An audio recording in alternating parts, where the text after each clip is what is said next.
సాయి బంధువులందరికీ నమస్కారం. నిమోన్కర్ గారి మునిమనవడితో స్వామి గారు చేసిన ఇంటర్వ్యూ ఇంకా ఈ విధంగా సాగింది. స్వామి: మీ నాన్నగారు ఏం చేసేవారు? శేఖర్: అహ్మద్ నగర్లో సీనియర్ పోలీస్ ప్రాసిక్యూటర్గా పనిచేశారు. స్వామి: మీ తండ్రి గారు ఏ సాధన చేసేవారు? మా నాన్నగారు గాయత్రి మంత్రాన్ని మరియు రుద్రమంత్రాన్ని జపించేవారు. మా నాన్నగారు జ్యోతిష్య శాస్త్రంలో గొప్ప నిష్ణాతులు. వారు నాకు చెప్పిన ఎన్నో విషయాలు వాస్తవాలయ్యాయి. స్వామి: మీరు ఏ విధంగా సాయిని సేవిస్తున్నారు? శేఖర్: నాకు ఉద్యోగ నిర్వహణలో కాలం గడిచిపోతున్నది. నా శ్రీమతి మంచి కవయిత్రి. ఆమె సాయిపై మరియు షిరిడి సంస్థానపై ఎన్నో కవితలు రాసి ప్రచురించింది. స్వామి: నిమోన్కర్ సాయిని తొలిసారిగా ఎప్పుడు దర్శించారు? మనోహర్: తెలియదు స్వామి. స్వామి: సాయి సమాధి చంద్రానికి 3 సంవత్సరాల ముందు నిమోన్కర్ సాయి సేవలో పూర్తిగా నిమగ్నుడయ్యాడు. మళ్ళీ ఏ విధంగా నిమోన్కర్ సాయి వైపుకు ఆకర్షించబడ్డారు? మనోహర్: నానా చందోద్కర్ సాంగత్యం వల్లనే నిమోన్కర్ మళ్ళీ సాయి సన్నిధానానికి ఆకర్షించబడ్డారు. నిమోన్కర్ సంగమనేర్లో గౌరవ మెజిస్ట్రేట్గా పనిచేస్తున్నప్పుడు నానా చందోద్కర్ డిప్యూటీ కలెక్టర్గా ఉండేవారు. వీరిద్దరూ అప్పుడప్పుడు కలిసేవారు, సాయి లీలలు చెప్పుకునేవారు.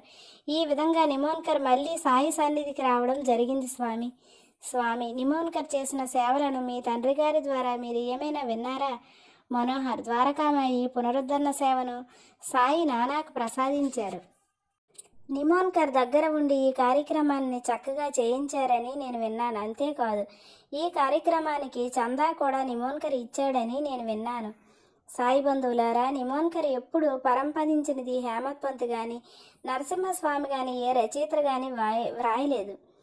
నిమోన్కర్ సాయి మహాసమాధి చెందిన 4 నెలలకే పరంపదించారు. దీనివల్ల నిమోన్కర్ ఎంతటి భాగ్యవంతుడో మనకు అర్థమవుతున్నది. చనిపోయే ముందు విశేష సేవ చేసి సాయి స్మరణలో ప్రాణం విడిచారు, దివ్య లోకాన్ని పొందారు. మరణించే చివరి రోజుల్లో జీవుడు ఏ కర్మలను చేస్తాడో ఆ కర్మస్వరూపంగా జన్మని ఎత్తుతాడు. ఏ భావాలను చేస్తాడో ఆ భావాలతోనే జన్మని ఎత్తుతాడు.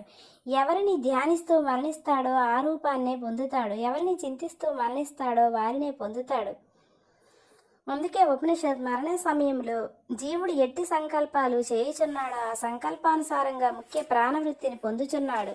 ఆ ప్రాణము తేజస్సుతో కలిసి సంకల్పమునకు అనురూపమగు శరీరమును జీవుడు పొందుచున్నాడని చెప్పింది. ఈ దేహాన్ని విడిచి ప్రయాణం చేయనప్పుడు జీవుడు ఈ కింది వాటినన్నింటినీ వెంట తీసుకొని పోతున్నాడు. సమస్త వాసనలను ప్రాణశక్తితో తీసుకొని పోచున్నాడు. వాగింద్రియమును వాక్కులతో సంపాదించిన వాసనలన్నింటినీ ఇచ్చి ప్రాణశక్తి తాను ఆర్జించిన గంధాలను ఇచ్చుచున్నది. నేత్రేంద్రియము నేత్రములతో ఆర్జించిన వాసనలన్నింటినీ ఇచ్చుచున్నది.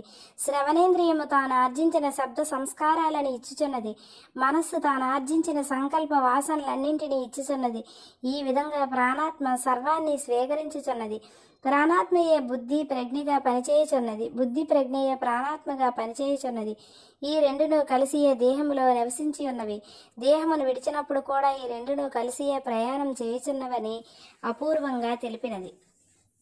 ఈ మహాభాగ్యాన్ని ప్రసాదించడానికే సాయి నిమోన్కర్ చేత కఠినంగా సేవ చేయించారు. నిమోన్కర్ జీవితాన్ని సార్థకం చేశారు.